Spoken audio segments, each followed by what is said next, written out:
Juže, kaj si mi već tev reći? Ma šta sam ti reći da ti je to nedomaće cvetje za vrčok? Joj, sused, pa to ti je isto cvetje kak i na Sinokoši, tam isto rose. Na Sinokoši? Ti si to tam vidla? Vidla i si im donesla. Onda idemo gled to kaj to na Sinokoši rose.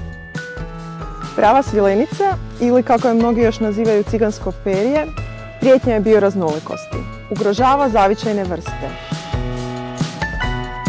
Mirisni cvjetovi, stvarajući nektar, privlače veliki broj oprašivača, te ih time odvlače od naših zavičajnih vrsta i ugrožavaju njihov opstanak. Brzo zauzima stanište zavičajnim vrstama, stvarajući guste pokrove.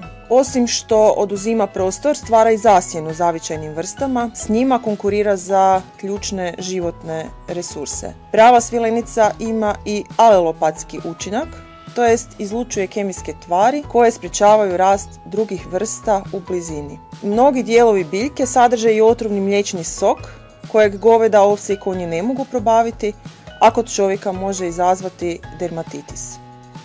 Na senokošama uklonite pravu svilenicu prije nego postane zlikovka.